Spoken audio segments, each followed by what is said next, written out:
सदोष निवडणूक पद्धत. सदोष निवडणूक पद्धतीमुळे लोकशाही लयाला चालली आहे आणि लोकशाहीमध्ये नावाला लोकशाही आहे कारण निवडणूक पद्धत चुकीची आहे.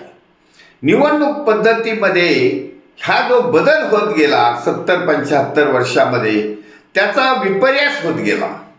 निवडणुकीमध्ये भरमसाठ पैसा खर्च करणे, काळा पैसा वापरणे, दादागिरी करणे, EVM मशीनमध्ये घोटाळा घालणे, अशा पद्धतीमुळे लोकशाही ही आम समाजाच्या हातातून निसटून गेलेली आहे.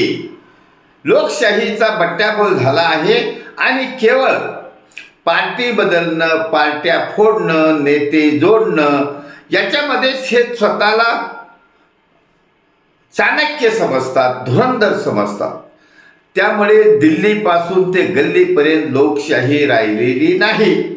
ही सैनिक समाज पार्टीची खात्री झाली आहे आणि या सदोष लोकशाही पद्धतीमुळे राजकारणात 90% भ्रष्टाचारी, वंशवादी, गुंड प्रवृत्तीचे आमदार, खासदार, मंत्री निवडून जातात.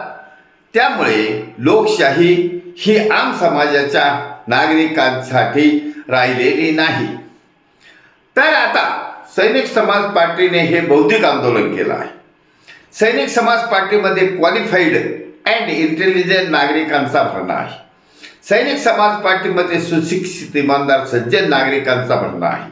या सर्वांनी मिळून सैनिक समाज पार्टीच्या बौद्धिक आंदोलनाचा अभ्यास केला आहे. अभ्यास करून या लोकशाहीचा सदोष निवडणूक पद्धत बदलायची आहे, जेणेकरून आम समाजातला नागरिकच आमदार, खासदार, मंत्री होईल. तेही अल्प खर्चात निवडून आला पाहिजे आणि निवडून देणार हे जनतेने ठरवलेलं आहे. जनता जागृत झाली आहे, जनता सुशिक्षित आहे, जनतेला माहीत आहे. जनता आजपर्यंत सुद्धा सुशिक्षितच होती. जनता कधी या नेत्यांच्या गोंधळात सामील झालेली नाही. या गोंधळात ते शांत घरी बसून अभ्यास करून जनतेने आपला विकास केलेला आहे. सुशिक्षित बौद्धिक पातळी वाढवलेली आहे. आता त्याच जनतेला राजकारणातून काही झळा पोहोचत आहेत. लोकशाही लयाला चालली आहे म्हणून ते सैनिक समाज पार्टीबरोबर येऊ इच्छितात आणि आलेले आहेत.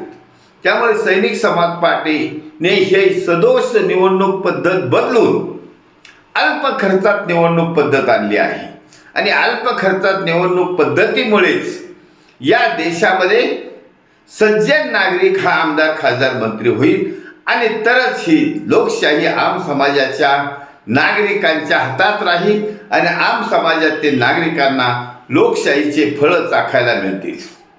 आणि त्यामुळे ह्या सैनिक समाज पार्टीच्या बौद्धिक आंदोलनामुळे जनजागृती झाली आहे.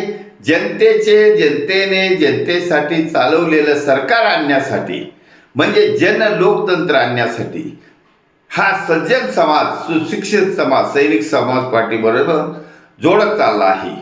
आणि या सुशिक्षित सज्जन समाजाच्या आधारानेच सैनिक समाज पार्टी राजकारणातील स्वच्छता अभियान पूर्ण करणार आहे. योग्य दिशेने वाटचाल चालू झालेली आहे. त्यामुळे या सज्जन समाजाच्या आधारानेच देशामध्ये छत्रपती शिवाजी महाराजांच्या रयतेच्या राज्याची पुनरावृत्ती होणारच आहे. त्यासाठीच सैनिक समाज पार्टीचं खास सरकार सत्तेवर बसवण्यासाठी जनतेची तळमळ आहे.